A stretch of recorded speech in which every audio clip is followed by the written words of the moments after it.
जय जय जय जय जय शिवाजी जय जय जय नेत्याचं या ठिकाणी स्वागत करायचं आहे। भारत माता की, भारत माता की जय श्रीराम। मी आपल्या राज्याचे मुख्यमंत्री आदरणीय देवेंद्र फडणवीस साहेबांना विनंती करतोय की आणि खरंच आमच्या धारावीकरांसाठी हा एक आनंद उत्सव आहे आणि मी देवेंद्रजींचं अभिनंदन करतो, आभार व्यक्त करतो की धारावीकरांच्या जीवनामध्ये आज आपण आनंद उत्सव आणला आणि धारावीकरांचं उद्याचं स्वप्नातलं घर आपल्या रूपाने साकार होणार आहे। मी आदरणीय देवेंद्रजींना हिंदवी स्वराज्याचे सरसंस्थापक छत्रपती शिवरायांना मानाचा मुजरा करतो। भारतीय राज्यघटनेचे शिल्पकार भारतरत्न डॉक्टर बाबासाहेब आंबेडकर यांना मानवंदना अर्पित करतो। आज या स्वागत कार्यक्रमामध्ये या ठिकाणी उपस्थित असलेले भारतीय जनता पक्षाचे मुंबईचे अध्यक्ष अमित साटमजी, शिवसेनेचे नेते माजी खासदार राहुल शेवाळेजी, आमदार कॅप्टन तमिल सेल्वनजी, त्याचप्रमाणे आमदार प्रसाद लाडजी, आपले उमेदवार श्री रवी राजाजी, या ठिकाणी उपस्थित नीरज उभारे, दीपक सिंग, त्याचप्रमाणे नीला सोनवणे, मंगला विष्णू गायकवाड, वैशाली नवीन शेवाळे, कोमल जैन, वकील शेख, भास्कर शेट्टी, रमेश नाडर, मणिबालन, बाळा तवर, ॲडव्होकेट उज्ज्वला यादव, सर्वच मंचावरील रमेश नाडर आणि सर्व मंचावरील मान्यवर आणि उपस्थित सर्व भगिनी आणि बंधूंनो, आज मला अतिशय आनंद आहे की धारावीमध्ये आपण सगळ्यांनी इतकं भव्य स्वागत हे माझं केलेलं आहे, त्याबद्दल आपल्या सर्वांचे मी मनापासून आभार मानतो। खरं म्हणजे धारावी ही अनेक लोकांना एक खूप मोठं स्लम म्हणून माहिती आहे, पण ज्यांना खरी धारावी माहिती आहे ती अतिशय बहुरंगी धारावी आहे, अतिशय बहुरंगी धारावी आहे, अतिशय ज्या ठिकाणी कलाकुसर आहे, ज्या ठिकाणी निर्मिती आहे, ज्या ठिकाणी एक ज्याला आपण म्हणू शकतो अशी आर्थिक इकोसिस्टीम आहे, अशा प्रकारची धारावी आहे की ज्या धारावीमध्ये खऱ्या अर्थानं आमच्या कुंभारवाड्यामध्ये तयार होणारं काम असेल किंवा धारावीमध्ये चामड्यावर होणारी प्रक्रिया असेल, त्यातनं बनणाऱ्या गोष्टी असतील, इथली फूड इंडस्ट्री असेल, अनेक गोष्टी सांगता येतील की या मुंबईमध्ये अतिशय उत्तम दर्जाच्या गोष्टी जर कुठे तयार होत असतील तर या आमच्या धारावीमध्ये तयार होतात।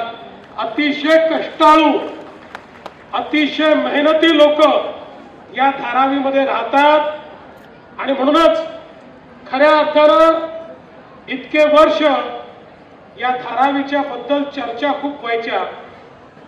ज्यावेळी राजीव गांधी देशाचे प्रधानमंत्री होते त्यावेळी चर्चा झाली की धारावी एशियातलं सगळ्यात मोठं स्लम आहे आणि म्हणून याचा पुनर्विकास झाला पाहिजे। पण त्यानंतर 30 वर्ष निघून गेले, काही झालं नाही।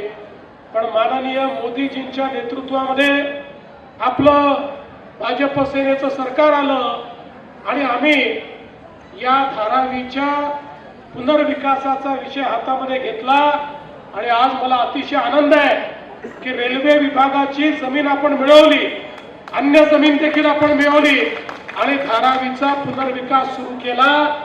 आणि मला सांगताना आनंद वाटतो, काही लोक खूप वेगवेगळ्या गोष्टी या ठिकाणी फैलवतात, म्हणून स्पष्टपणे सांगतो, धारावीतल्या सगळ्या पात्र लोकांना धारावी मध्येच या ठिकाणी त्यांचं हक्काचं घर मिळणार आहे आणि या ठिकाणी जे सगळ्यात छोटं घर आहे तेही 300 स्क्वेअर फुटाचं नाही, ते 350 स्क्वेअर फुटाचं असणार आहे.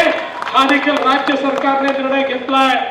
आणि पूर्वीच्या काळामध्ये SRAच्या बिल्डिंग रिहॅबच्या ज्या व्हायच्या या व्हर्टिकल झोपडपट्ट्या होत्या.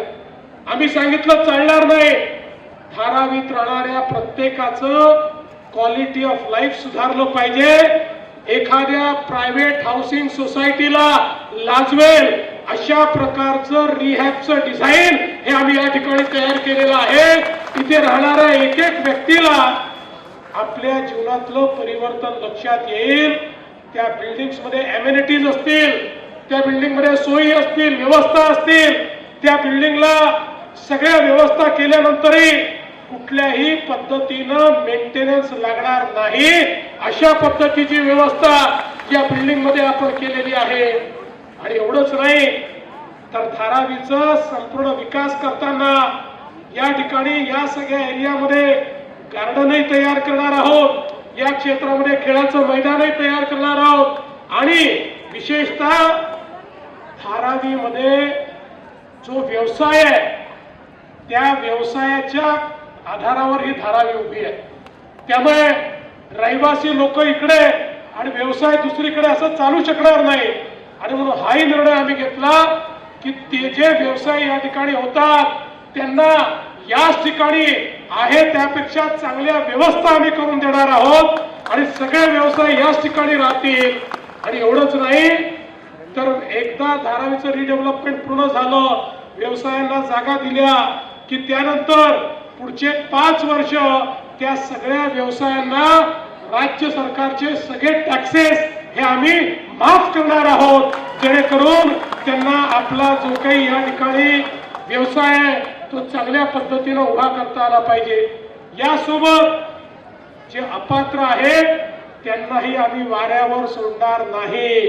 प्रत्येक अपात्रालाही या ठिकाणी आम्ही ठरवलंय की जे अपात्र आहेत त्यांनाही राहण्याकरता स्वतःचं हक्काचं घर हे आम्ही देणार आहोत. धारावी हा पहिला प्रकल्प असेल की ज्यामध्ये पात्रही पुनर्वसित होतील आणि अपात्रही पुनर्वसित होतील. कारण आम्ही विचार केला अपात्रांना जर वाऱ्यावर सोडलं तर मानवतेच्या दृष्टिकोनातूनही चूक होईल आणि शेवटी ते तरी कुठेतरी राहायला जातील, नवीन झोपडी बांधतील. म्हणजे एक झोपडी काढायची आणि दुसरीकडे झोपडी बांधायची अशा पद्धतीचं काम आपल्याला करायचं नाही. आणि म्हणून याला स्पेशल प्रोजेक्ट अशा पद्धतीचा दर्जा दिलाय.